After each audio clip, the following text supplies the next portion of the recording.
can I just take this moment to thank each and every one of you amazing supporters.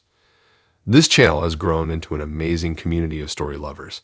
I could not have done it without you guys. If you haven't yet subscribed, then please be part of this journey and help us reach new heights. Thank you.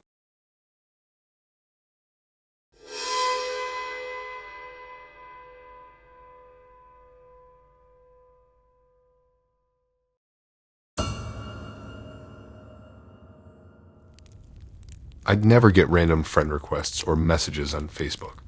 After a decade of sharing college memories and mom memes with the same 100 acquaintances, my social media life stays pretty tame. So when that ominous notification bubble popped up from some stranger at 2 a.m., curiosity got the best of me. Clicking it open, the only text from Facebook user read, "I'm watching you right now as you read this. Look out your bedroom window if you don't believe me, Tessa." Every hair stood on end reading those few chilling words as adrenaline flooded my system. My anxious gaze reflexively darted towards the second-story window blanketed in shadows. The tree branches waved slightly in the wind, nothing amiss outside from what I could see. I tried calming my breathing while logically reminding myself this message was surely just some elaborate prank. Maybe Jen's husband Phil screwing around to get revenge for me beating them in poker last weekend. Or a friend's teenager experimenting with freaking people out anonymously. But some primal instinct kept whispering hide. I yanked the curtains closed and rushed to ensure every window and door stayed firmly locked. Peering outside again, I now strained for signs of intruders or a hidden camera to explain this supposed watching me nonsense. But our yard looked empty as always. My chest finally loosened, realizing whoever sent that message clearly only aimed to stir reactions without actual ability to monitor me inside my home. Feeling validated, I relaxed and fired back a private reply. Pretty sure threatening strangers via Facebook is severely frowned upon. Consider this your warning to stop before I get your profile reported. Smugly, I put my phone down, assuming that would surely deter any further creepy contact. Until just 5 minutes later, another message from Mr. Mysterious awaited, reporting me won't change anything. But I applaud your sass, Tessa. Always loved that stubborn streak since 10th grade algebra when you sassed Mr. Rayner daily. Remember. And cue heart palpitations round 2. My salty comebacks towards stuffy old Reiner were legendary among certain circles back in high school. But that was ages ago in another state, definitely nowhere documented on social media. I felt bile rising in my throat, realizing somehow this shady intruder did seem to be surveying intimate details about my life. Frantically, I video called my boyfriend Derek, nearly in tears conveying the alarming messages from a potentially unhinged stalker.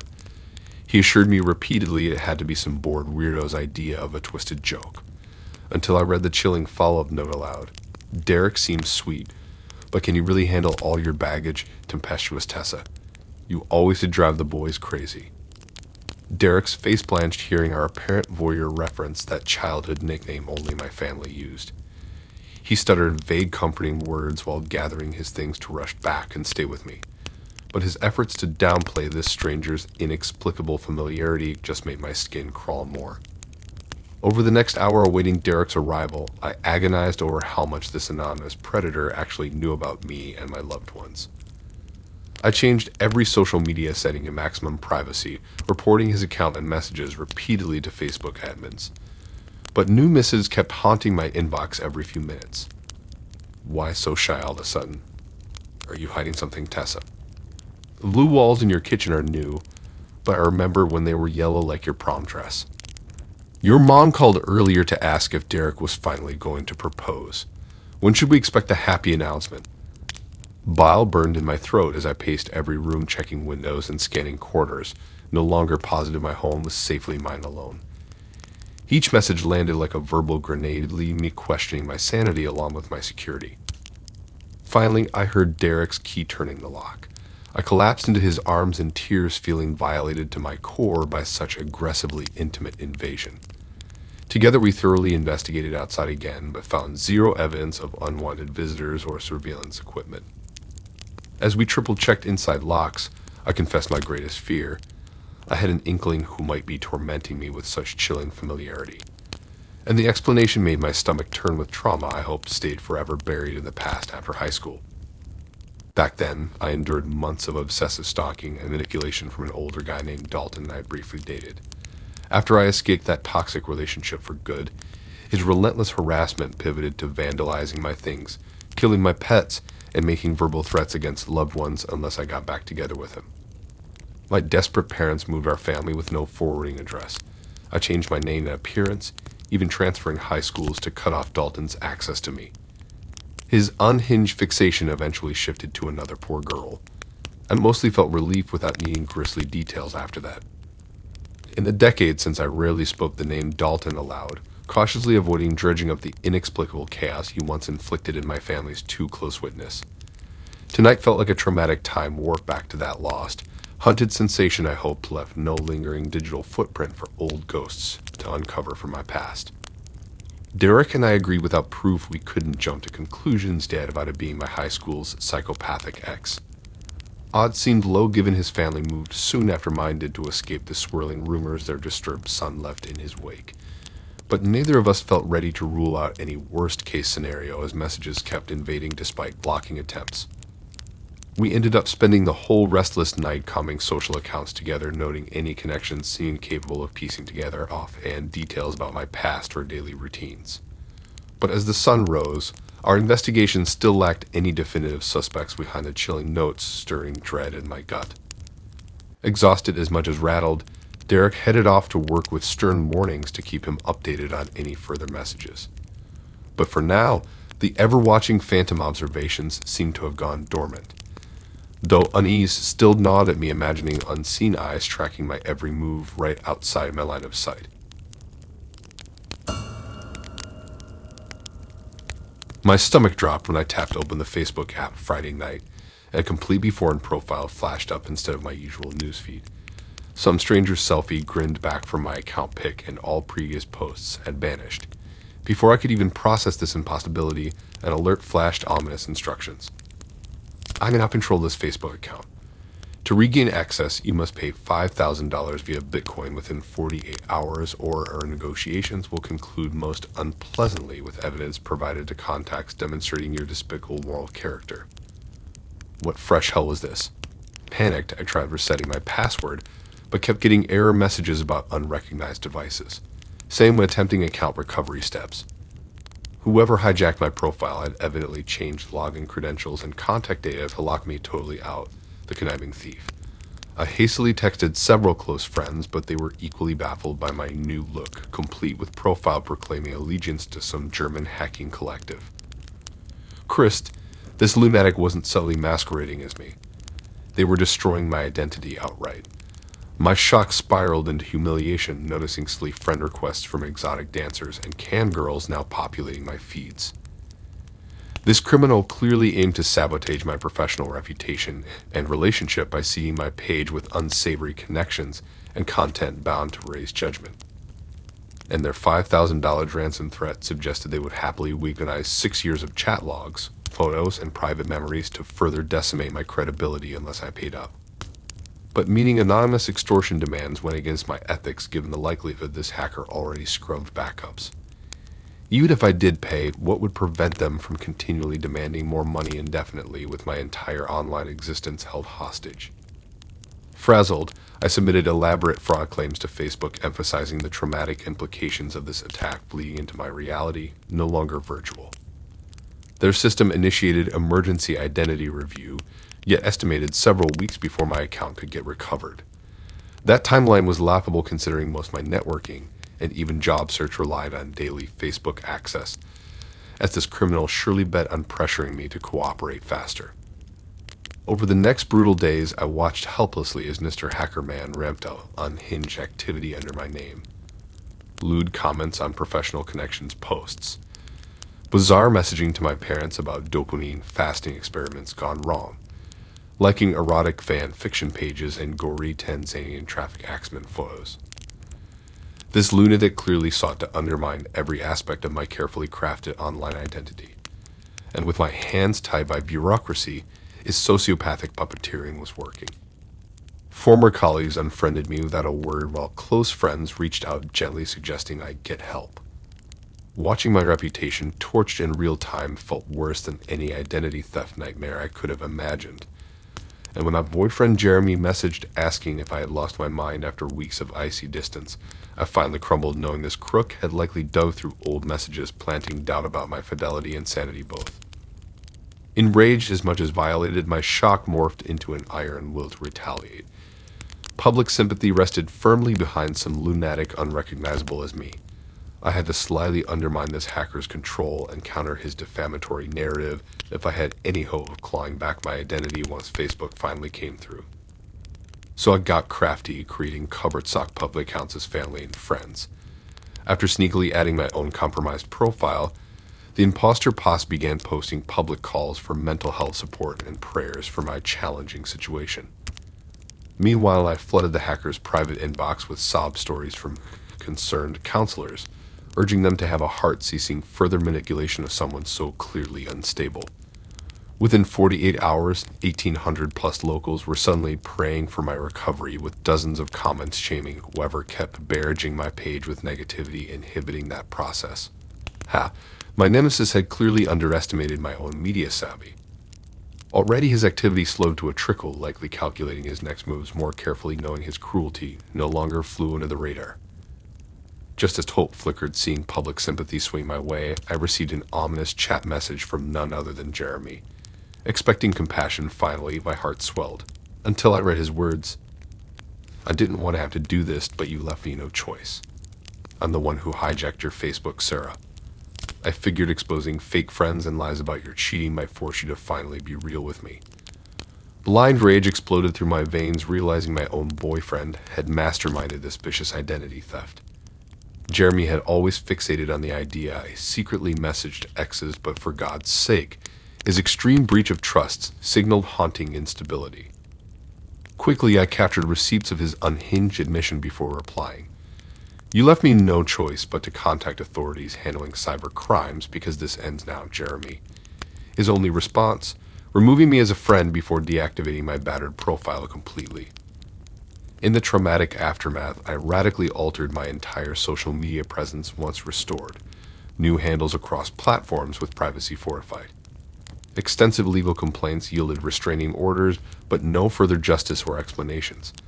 And losing my online world left me guarded, struggling to rebuild digital connections poisoned by deception. These days I find myself endlessly scrutinizing new friends' intentions, braced for betrayal as I still heal from the ultimate lover, exposing his true menacing colors behind the mask of caring intimacy we shared. My vision of relationships and identity security will forever bear scars of recognizing just how fragile our realities prove when ruthless motives shatter virtual safety we took for granted, forcing survival by any means.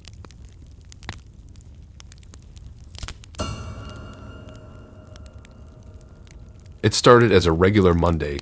My calendar was jammed back-to-back with meetings until late afternoon when I finally grabbed my phone en route to the parking garage.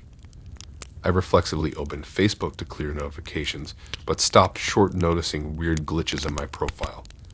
First, my profile pic looked awkwardly cropped and pixelated. Had my phone started messing up image formats?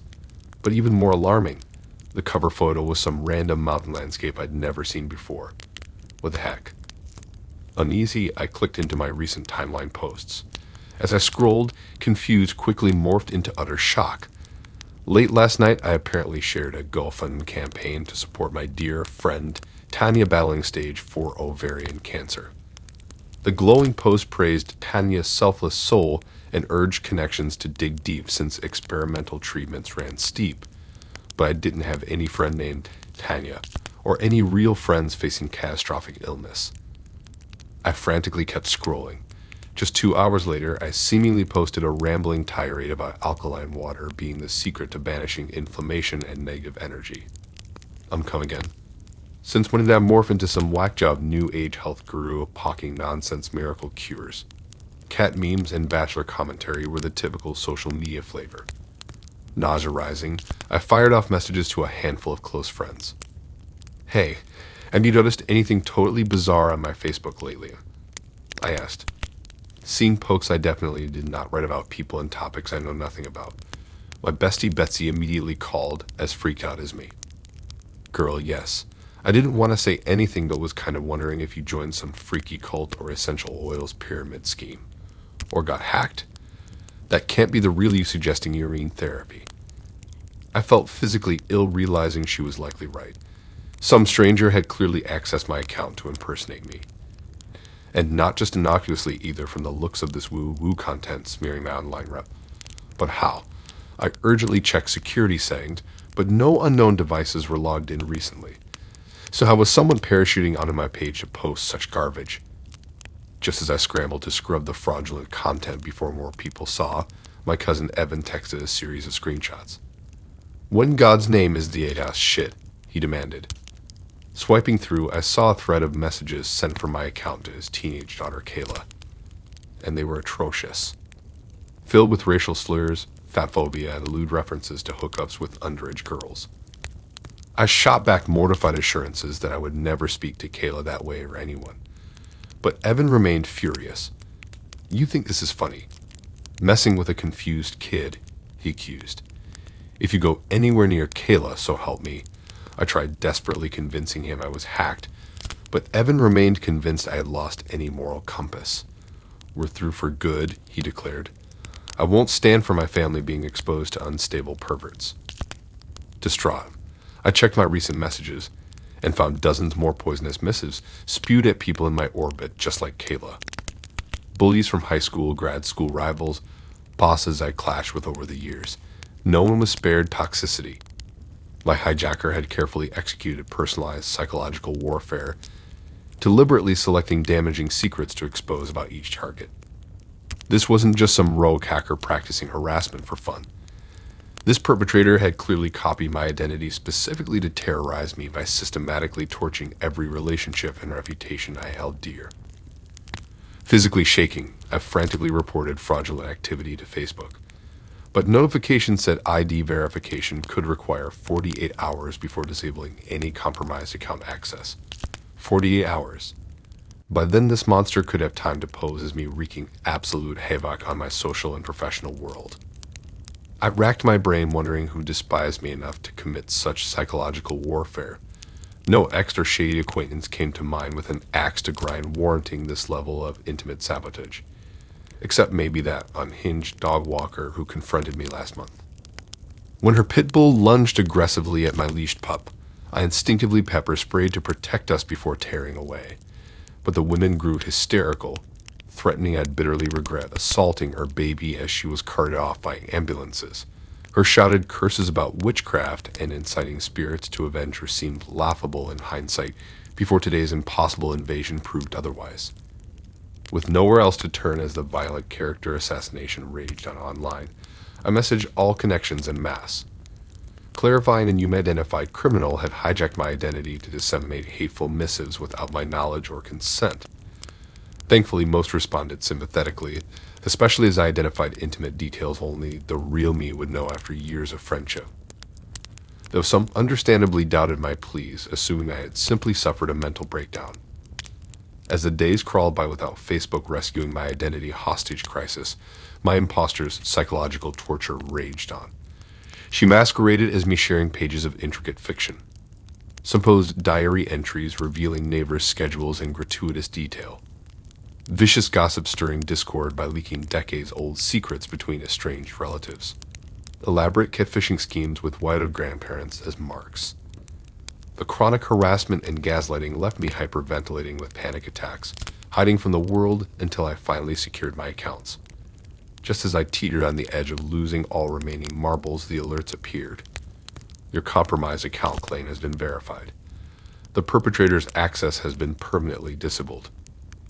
I nearly collapsed sobbing in relief, feeling like I'd narrowly escaped a masked slasher by daybreak. But the damage was already done. My reputation laid in ashes, relationships perhaps unsalvageable, years of emotional security shattered. In the painful aftermath, I essentially went into witness protection online. New, unrecognizable handles across platforms with privacy settings on total lockdown.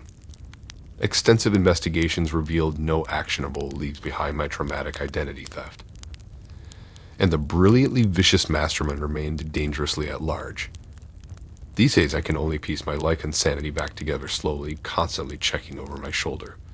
wondering if my impersonator uncovered sufficient secrets and ammunition during the rampage to continue tormenting me offline long after cutting social media ties. But without digital footprints to pursue, all I can do is vigilant guard what shreds remain of my identity before finding it compromised, yet again my sinister forces shrouded in anonymity. Thanks for listening in. If you like these stories and want to hear more, then please subscribe and like and support this new channel. We have more stories for you to listen to.